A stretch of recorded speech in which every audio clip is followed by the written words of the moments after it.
There's a saying that the things we dislike most in others are the things that we dislike in ourselves. How do you feel about that? Are you making use of that information? In this day and age, this is called psychological projection, and we all do it to various degrees, but we have trouble noticing that we're doing it. So very simply, psychological projection is a process of misinterpreting what's inside us as something that's outside of us. And actually, this can come in handy. It can be beneficial when we're developing empathy. We can use our own personal experiences to try to understand some of the subjective experiences of others. So it can come in handy.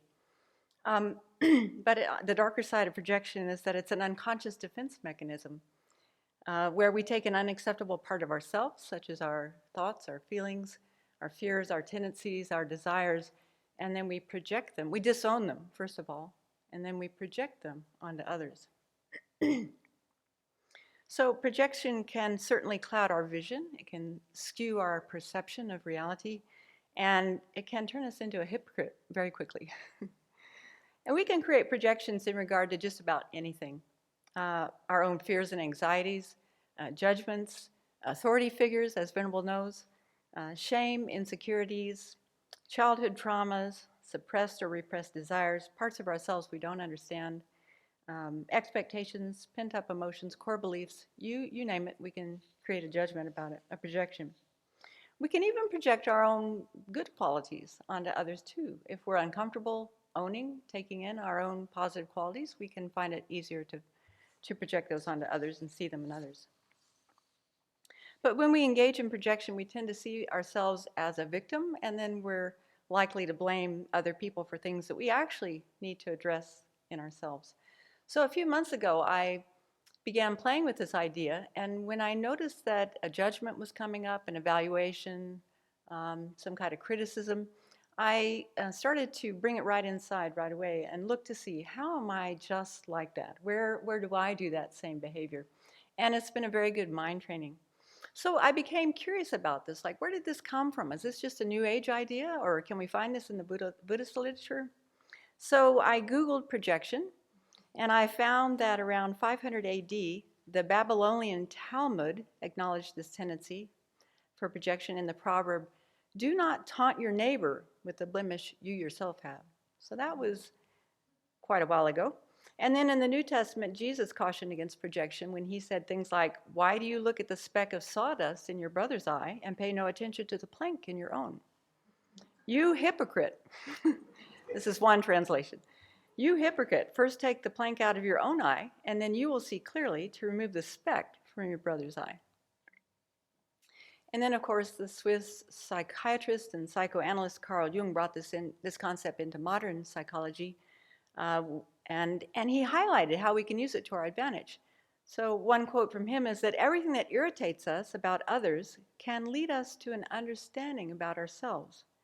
So whatever irritates us about others can reveal something about what he would call our shadow side, our ego, our dark side. And then Jung's contemporary Hermann Hesse said it this way. He said, "If you hate a person, you hate something in him that is part of yourself. What isn't part of ourselves doesn't disturb us." Have you noticed? Countless things can go on every day, but certain things with certain people will push our buttons. So that's worth paying attention to. And I first came across this idea when I was reading Byron Katie's work many, many years ago, Loving What Is. She encourages people to judge your neighbor and to write it down on a piece of paper, all the judgments that we have about other people, and then ask 4 questions and do a turnaround. So, for instance, if I think Paul's a jerk, whoever Paul might be, Paul's a jerk, then I would ask myself these 4 questions. Is that true? And not just thinking intellectually about it, but really feeling within to see how that resonates. Is it true that Paul's a jerk? And if I say yes, then I ask the next question. Is it absolutely true? Like, is it true all the time? And nobody's a jerk all the time, are they? So then we get to the next question. How do I react when I believe that thought, that Paul is a jerk? And then I really have to honestly feel into how that changes my behavior, how that changes my perception of interactions with Paul or Paulette, whoever the case may be. And then the 4th question is, who would I be without that thought? And I find this one to be the most freeing. Who would I be without that thought? That could be something to keep in your pocket.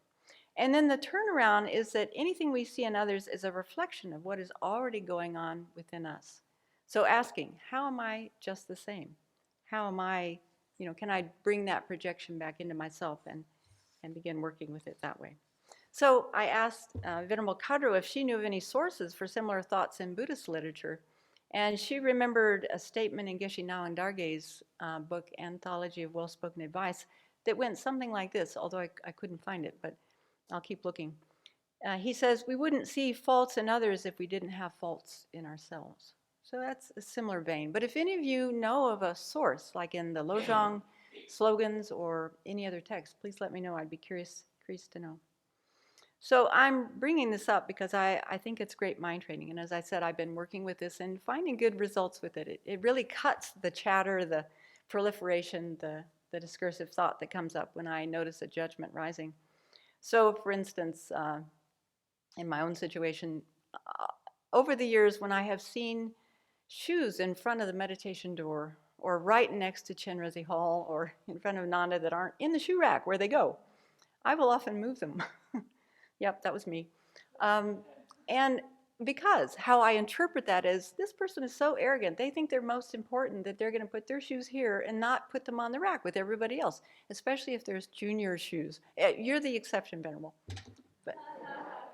But again, I've started working with this, and I have seen for myself. Occasionally I will leave my shoes out front, not often. But I do other things that are very similar. Like often I put my coat on the first hook in the meditation hall so that I can grab it quickly and get out quickly. That's similar, isn't it? And probably many other ways that you could remind me that I do this. Or when I see someone being very perfectionistic, that can get a rise out of me. It pushes a button. But on Monday when I was cooking and things weren't going as planned, I noticed, and what is this in you that's arising? Oh, it's my own perfectionistic tendency. So we can learn to take these things into ourselves, learn to accept them, and to begin laughing at them as much as we can. So when I was talking with Venerable Kadra about this, she shared a reflection that she created many years ago along these lines that I think might be helpful for us to try. So to begin with, think of someone you have been critical of this morning, perhaps, or last night, yesterday. Can you think of something? And then check, what is it in them that you don't like or are critical of?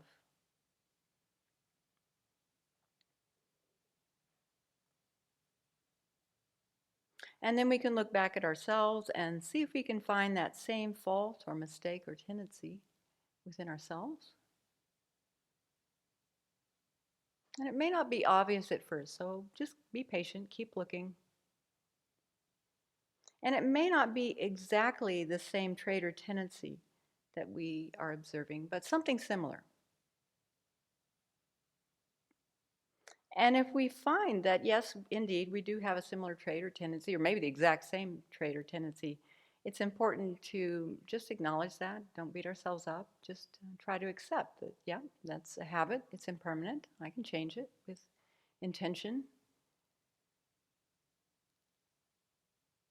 And if we can accept that fault or mistake in ourselves, we'll be more accepting of it in others. Maybe you found that in your own practice. So when we make a habit to learn from observing our own thoughts and feelings and tendencies and fears and desires, eventually we will discover that we can observe negative traits in others without reacting to them, without getting hooked into someone else's story or drama. So this is mind training. Whether we can find it in the Buddhist tradition or not, it's good mind training. And if it sounds helpful, give it a try. And if you do find a source in the Buddhist literature, please let me know.